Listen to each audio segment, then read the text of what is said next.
विद्यार्थियों, हम नाथ संप्रदाय को समझने की कोशिश कर रहे हैं और हमने ये जान लिया कि नाथ वास्तव में सिद्धों की प्रतिक्रिया के फलस्वरूप जो उत्पन्न संप्रदाय था वह था।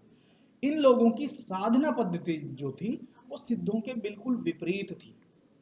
इन लोगों ने ऐसा नहीं कि बिल्कुल ही असमान थे, सिद्धों ने जो कुछ वामाचार के फलस्वरूप अपनाया, सिद्धों की जो साधना पद्धति में जो विद्रूपताएं भोगवाद की जनक थी, अर्थात वे लोग मदिरापान स्त्री भोग को अपनी साधना का अनिवार्य अंग मानते थे। उनके जीवन में, उनकी साधना पद्धति में जहां मद और मैथुन मांस समाविष्ट हो गया था, ये सब समाज के लिए हितकर नहीं थे। यह बात नाथों ने पहचान ली थी और उस पूरी जटिल जो प्रक्रिया थी सिद्धों की, उसका बहिष्कार कर दिया और एक सहज संप्रदाय या एक सहज साधना पद्धति के ऊपर जोर दिया। वह सहज मार्ग जो कि इन सब पंचमकार साधना का विरोध करता था। उसमें एक जीवन की एक शाश्वतता को महत्व दिया गया जिसमें ये सारी बुराइयां नहीं थी। इन्होंने अपने जीवन में बहुत ज्यादा संयम को महत्व दिया, भोग विलास का बिल्कुल प्रतिकार किया। इन लोगों की साधना पद्धति में नारी को बहुत ज्यादा तटस्थ रखा, अर्थात इन्होंने नारी को साधना का एक किस्म का अवरोध माना है। आप गोरखनाथ को लीजिए, गोरखनाथ ने सिर्फ ये कहा कि कनक कामनी त्यागे सोई जो जोगीश्वर विरला होई, अर्थात कनक का अर्थात स्वर्ण का, या स्वर्ण का मतलब सीधा है जो धन संपदा है जो कि मनुष्य को माया और मोह में जकड़े रखती है, और कामिनी अर्थात स्त्री, अर्थात इन दोनों का जो बहिष्कार करेगा वह विरला जोगी होगा, अर्थात वही योग तत्व को प्राप्त कर पाएगा। और यह योग तत्व कोई भी साधक तभी पा पाएगा जब वह इन विकारों से, इन जो बाह्य विकार हैं जो मनुष्य के मन को भ्रमित करते हैं, उसको विषय वासनाओं में जकड़े रहते हैं, जो इनका बहिष्कार करेगा वही एक सच्चा जोगी बनने का हकदार होगा। ये गुरु गोरखनाथ ने कहा था। वास्तव में जो नाथों का जो शिक्षाएं हैं, नाथों की जो साधना पद्धति है, वो इन 5 चीजों पर टिकी हुई है: चित्त, मन, आत्मा, योग और धैर्य। इन सब के को अपनाकर मनुष्य मोक्ष की अवस्था तक पहुंच सकता है। सबसे पहले नाथों ने कहा कि मनुष्य का चित्त जो है वो संयमित होना चाहिए, उसके ऊपर अनुशासन की एक कठोर चाबुक का प्रहार लगातार होता रहना चाहिए। चित्त मनुष्य का जैसे ही विकृत होता है, मनुष्य अपनी साधना पद्धति से विच्युत हो जाता है, हट जाता है, तब वह मोक्ष का अधिकारी नहीं बन सकता। तो सबसे पहले इन्होंने चित्त और मन के नियंत्रण पर जोर दिया। मन को इन्होंने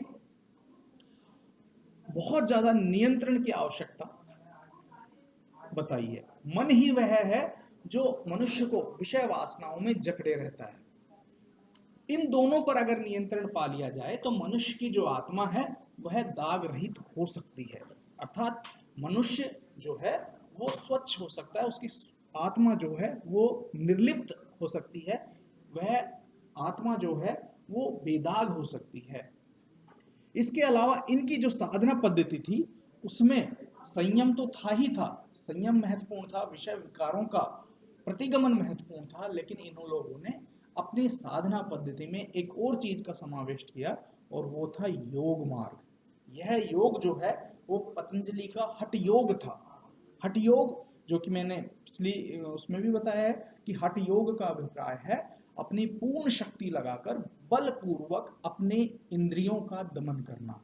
वे इंद्रियां जो मनुष्य में विषय वासनाओं को जन्म देती हैं, अहंकार को जन्म देती है, और अगर मनुष्य इन इंद्रियों को दमित करना सीख गया तो मन उसके नियंत्रण में हो जाएगा, और मन अगर नियंत्रण में हो जाएगा तो उसका चित्त शुद्ध हो जाएगा, और चित्त शुद्ध हो गया तो उसकी आत्मा निर्लिप्त हो जाएगी और वह सच्चे ज्ञान को पाने का अधिकारी हो जाएगा।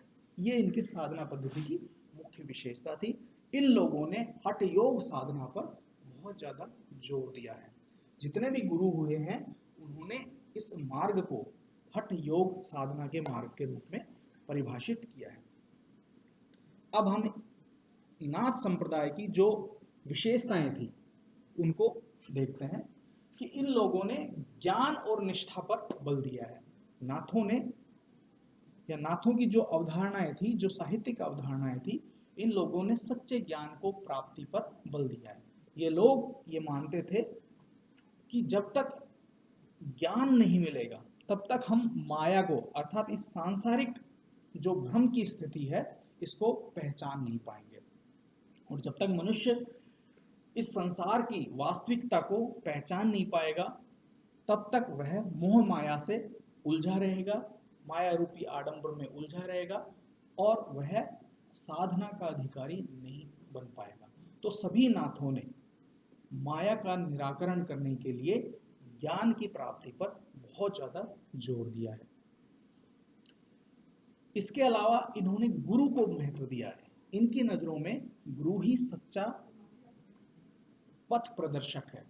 बाद में कबीर भी यह कहते हैं, मिलते हैं कि गुरु गोविंद दो खड़े, अर्थात गुरु की स्थिति इन लोगों ने परब्रह्म से भी ऊपर मानी है।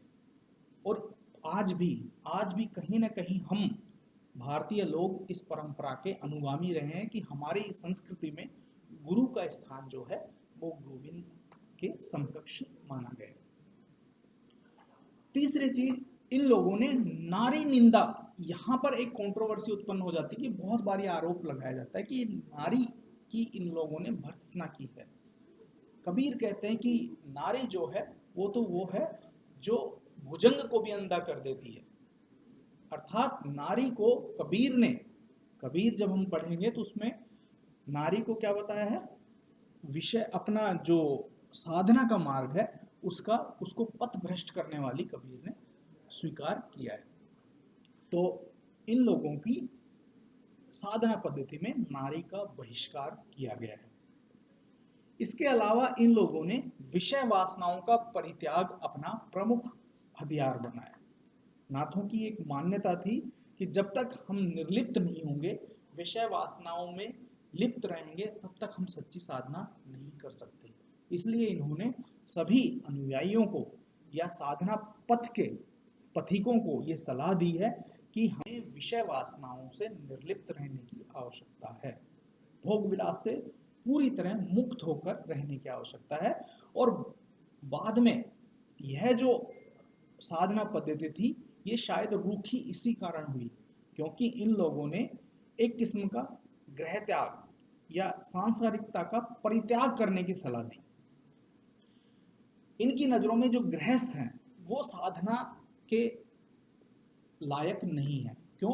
क्योंकि गृहस्थ जो लोग हैं वो इस सांसारिकता में डूबे रहते हैं, उन्हें हर तरह का काम करना पड़ता है, सांसारिकता से जुड़े रहते हैं, तो वो निर्लिप्त भाव से ईश्वर की आराधना नहीं कर सकते। इसीलिए इन लोगों ने गृह त्याग को या जिसे कह सकते हैं बैरागी जीवन को अपनाने पर बल दिया है। और आज भी हम ये देखते हैं कि जितने भी नाथ हैं उनका कोई परिवार नहीं होता, वो संसार से बिल्कुल निर्लिप्त होते हैं, यायावर की तरह घूमते रहते हैं, भिक्षा मिली खा लिया अगले रास्ते पे चल पड़े, उनका कोई एक निश्चित ठौर या ठिकाना नहीं होता। और कारण यही है कि इन लोगों की साधना पद्धति में गृह त्याग या सांसारिक जीवन का परित्याग सबसे प्रमुख है। अगली विशेषता है कि इन लोगों ने हठ योग साधना को पर बल दिया है। हठ योग साधना या योग मार्ग जिसके द्वारा इन लोगों ने कुंडलिनी जागृति को, मन प्राण, इन लोगों ने जो संयम जो बरतने की सलाह दी है वो किसके ऊपर दी है? मन प्राण शुक्र वाक और कुंडली। तो इन लोगों पर नियंत्रण करके, इन तत्वों पर नियंत्रण करके, मन प्राण शुक्र और वाक पर नियंत्रण करके मनुष्य हठ योग मार्ग के द्वारा कुंडलिनी को जागृत कर सकता है। और जब उसकी कुंडलिनी जागृत हो जाती है तो वह परम पद का अधिकारी हो जाता है, उसे सिद्धियां प्राप्त हो जाती है, उसे ज्ञान प्राप्त हो जाता है। तो कुंडलिनी जागृति का एक सीधा साधा मार्ग इन्होंने बताया है, वह है हठ योग साधना। हालांकि ये बहुत ज्यादा कठिन साधना है और बहुत रुष्ट सूखी साधना है जिसमें रस तत्व नहीं है। तो यही कारण रहा कि आगे चलकर यह जो संप्रदाय था वो बहुत ज़्यादा लोकप्रिय नहीं हो पाया। कारण, क्योंकि इसमें एक तो गृह त्याग या सांसारिकता को परित्याग करने की सलाह दी गई, और दूसरा इसका जो साधना पद्धति थी वो बहुत सूखी और सामान्य जन के लिए बहुत ही कष्टप्रद थी, क्योंकि शरीर को साधना सबके लिए संभव नहीं हो पाता। तो ये सारी जो चीजें थी, जो तात्विक चीजें थी, कि इन लोगों ने इन सारी बातों पर बल दिया है। इन लोगों की साधना पद्धति सिद्धों की साधना पद्धति के विरुद्ध है। हालांकि कुछ चीजों में ये सिद्धों का साम्य रखते हैं, जैसे कि सिद्धों ने भी गुरु को महत्व दिया है, तो नाथों ने भी गुरु को अपनी साधना पद्धति का अभिन्न अंग मानते हुए उसकी भूमिका को स्वीकार किया है और उसे पर्याप्त महत्व दिया है। सिद्धों ने भी ब्राह्मणवाद, जाति प्रथा, वर्ग विभेद आदि का बहिष्कार किया, तो इन लोगों ने, नाथों के यहाँ भी जाति प्रथा, सामाजिक वैमनस्य और वर्ग के आधार पर या वर्ण के आधार पर जो विभेद है आम साधक में, उसको स्वीकार नहीं किया है। यहाँ पर नाथों की एक और विशेषता है कि ये लोग हठयोग शब्दावली का प्रयोग करते हैं अपने साहित्य में।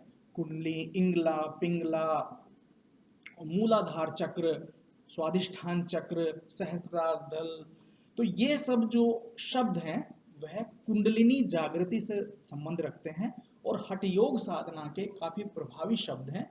तो कई जगह जहां पर इन शब्दों की अधिकता इनके साहित्य में प्राप्त होती है, वहां पर वह साहित्य जो है वो सामान्य पाठक के लिए थोड़ा सा दुरूह जान पड़ता है, और इस दुरूहता की वजह से ही यह जो साहित्य है वह अब तक सामान्य पाठक के नजदीक नहीं हो पाया। हालांकि इसके कुछ जो चिन्ह है वह हमें कबीर के साधना पद्धति में या कबीर के साहित्य में प्राप्त हो जाते हैं। कबीर की जो उलट बासियां जो है वह वास्तव में इस हठयोग साधना की ही एक परछाई हमें दिखाई पड़ती है। तो प्रिय विद्यार्थियों, यह हमने नाथ संप्रदाय को समझने की एक कोशिश की है। हमने ये जान लिया कि नाथ वास्तव में कौन थे, नाथों की जो पद्धति थी, जो साधना पद्धति थी, वह क्या थी, इन लोगों की नजर में ईश्वर का स्वरूप कैसा है, इन लोगों की जो सामाजिक मान्यताएं थी वह क्या क्या थी, इन लोगों की जो साधना पद्धति की विशेषताएं थी, नाथों की भी और सिद्धों की, वो क्या क्या थी, और उन दोनों के मध्य में जो वैचारिक और साधना परक स्तर पर जो अंतर था वह भी हमने समझने की चेष्टा की है। ये दोनों ही साहित्य जो हैं, सिद्ध साहित्य और नाथ साहित्य, बाद में आदिकालीन हिंदी साहित्य के लिए तो उपयोगी सिद्ध हुए ही हुए, लेकिन बाद के मध्यकालीन जो भारतीय साहित्य है उसको भी इन लोगों ने बहुत प्रभावित किया, और वर्तमान में भी कहीं ना कहीं इस दार्शनिक अवधारणा के से प्रेरित लोग आज भी साहित्य सृजन में लगे हुए हैं, और कहीं ना कहीं इनका जो प्रतिबिंब है, एक अवशिष्ट प्रतिबिंब है, वह हमें दिखाई पड़ता है। लेकिन हिंदी के लिए ये दोनों ही जो संप्रदाय है वो हिंदी को इन्होंने उन्नत करने का यत्न किया है, इसमें कोई संदेह